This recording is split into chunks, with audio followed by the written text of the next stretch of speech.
শ্রীল জয়পতাকা স্বামী মহারাজের কৃষ্ণ ভাবনায় প্রবেশ। 1968 সালের এক সময়ে তরুণ জনের সঙ্গে জগৎগুরু শ্রীল অভয় চরণারবিন্দ ভক্তিবেদান্ত স্বামী প্রভুপাদের কয়েকজন শিষ্যের সাক্ষাৎ ঘটে এবং তাদের সঙ্গে তিনি সান ফ্রান্সিসকো শহরে শ্রী শ্রী জগন্নাথ দেবের রথযাত্রা উৎসবে যোগ দিতে চলে যান। এই সময় থেকেই তরুণ জনের জীবনে বিপুল পরিবর্তনের সূচনা হতে থাকে। তিনি শ্রীল প্রভুপাদের দর্শন লাভের আকুলতায় মন্ট্রিয়েল শহরে ইসকনের মন্দিরে চলে যান এবং সেখানে মন্দিরের তহবিল সংগঠনের সেবা কার্যে আত্মনিয়োগ করেন। 27 জানুয়ারি 1991 ব্যক্তিগত গুরু শিষ্য সম্বন্ধ প্রবন্ধের কিছু অংশে স্বীয় বিবৃতিতে তিনি বলেন, কানাডার মন্ট্রিয়েল শহরে ইসকনের একজন ভক্ত হিসেবে আমার খুব সৌভাগ্য হয়েছিল শ্রীল প্রভুপাদের ব্যক্তিগত গোপু সেবা নিবেদনের।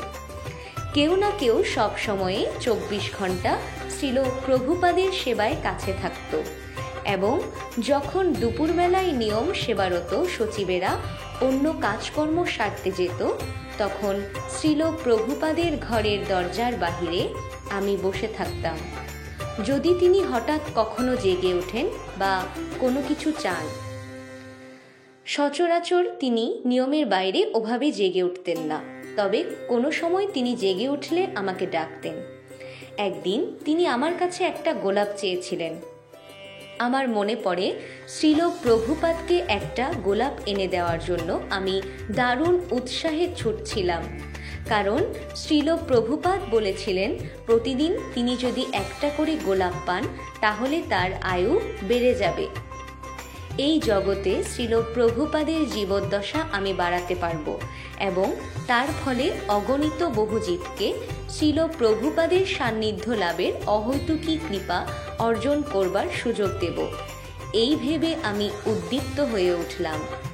বিশেষ করে আমি ছিলাম অতি নগণ্য ভক্ত এবং দীক্ষা না পাওয়া ভক্ত আর সমগ্র জগতের আচার্য জগৎগুরুর ব্যক্তিগত সেবায় ছিলাম নিয়োজিত। আমি শ্রীল প্রভুপাদের আভাস থেকে ফিরে এসে ফোন বই থেকে একটা ফুলের দোকানের নম্বর খুঁজে নিয়ে মন্দির থেকে তাকে ফোন করলাম। টেলিফোনে একটা গোলাপের অর্ডার পাঠাচ্ছি একথা পাশ থেকে শুনলেন মন্দিরের অধ্যক্ষ এবং তিনি আমার কাছে জানতে চাইলেন আমি কি করছি। আমি বুঝিয়ে বললাম যে শ্রীল প্রভুপাদ আমাকে একটা গোলাপ এনে দিতে বলেছেন। আমাকে তিনি বকলেন এবং বললেন, এটা অতি হাস্যকর ব্যাপার। আমি নিতান্তই একজন ভক্ত, তাই কি করে আমি শ্রীল প্রভুপাদের জন্যে এমন ধরনের কাজ করতে পারি? আমি নিশ্চয়ই নিজের মন থেকে এসব করছি। আমি সবিনয়ে জানালাম যে আমার মন থেকে বানিয়ে এই কাজটা করছি না। শ্রীল প্রভুপাদ নিজে ব্যক্তিগতভাবেই আমাকে এটা করতে বলেছেন। কিন্তু মন্দিরের অধ্যক্ষ আমার কথায় কানই দিলেন না। তিনি বলে দিলেন আমাকে গোলাপ আনতে দেওয়া হবে না। শ্রীল প্রভুপাদের কৃপা লাভের সমস্ত স্বপ্ন আমার মন থেকে ভেঙে চুরমার হয়ে গেল। আমার গুরুদেব এবং আমার মাঝখানে দাঁড়িয়ে গেলেন এই মন্দির অধ্যক্ষ, যিনি কষ্ট করে খোঁজটুকুও নিলেন না যে শ্রীল প্রভুপাদ সত্যিই গোলাপ চেয়েছিলেন কিনা। আমি সত্যি না মিথ্যে বলছি, কারণ পরিষ্কার বোঝা গেল মন্দিরের অধ্যক্ষ জানতেন না শ্রীল প্রভুপাদ কি চান। সেই সময়ে আমার অন্য কোনো দরকারি সেবা কাজ না থাকায় যেমন করেই হোক মন্দিরের অধ্যক্ষকে অমান্য করেও আমি বেরিয়ে পড়ার বিপজ্জনক সিদ্ধান্ত নিয়ে ফেললাম। আর আমি দরজা দিয়ে যখন বের হচ্ছি তিনি তখন আমার উপর দারুণ রেগে গেলেন এবং আমাকে হাঁক দিলেন। আমার কান মুখ একেবারে লাল হয়ে উঠল। গুরুদেবের সেবার কাজে এত বাধা কিসের? আমি মন্দিরের দরজা পেরিয়ে বেরিয়ে পড়লাম। বেশ খানিকটা পথ হেঁটে চললাম।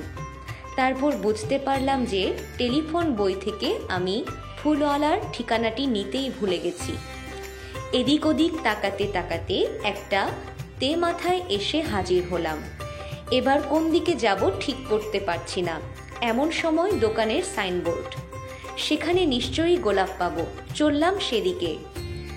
ফুলের দোকানে ঢুকতেই দোকানি একগাল হেসে আমাকে আপ্যায়ন করে বলল, এত দেরি হলো কেন? আমি তোমার জন্য বসে আছি। এই বলে গোলাপটা আমার হাতে তুলে দিল। শ্রীকৃষ্ণের সুব্যবস্থা অনুসারে এটাই সেই দোকান যেখানে আমি ফোন করেছিলাম। গোলাপ ফুলটা নিয়ে আমি সোজা শ্রীল প্রভুপাদের ঘরে ঢুকে গেলাম। জগৎগুরুকে দণ্ডবোধ প্রণাম জানিয়ে আমি ফুলটা তাকে নিবেদন করলাম। মোড়ক খুলে তিনি গোলাপটা নিয়ে গভীরভাবে তার সুগন্ধে শ্বাস নিলেন। তারপর তার আসনে পিঠ এলিয়ে দিয়ে তিনি হাসলেন আর বললেন, তোমাকে অনেক ধন্যবাদ। এটা আমার স্বাস্থ্যের পক্ষে খুব ভালো। আমি তাকে আমার প্রণতি জানালাম এবং মন্দিরে ফিরে গেলাম। আর শ্রীল প্রভুপাদকে আমার ব্যক্তিগত সেবা নিবেদন করতে পেরেছি ভেবে অন্তরের গভীরে সন্তুষ্টি নিয়ে আমার স্বাভাবিক কর্তব্য কর্ম করে যেতে লাগলাম। হরে কৃষ্ণ।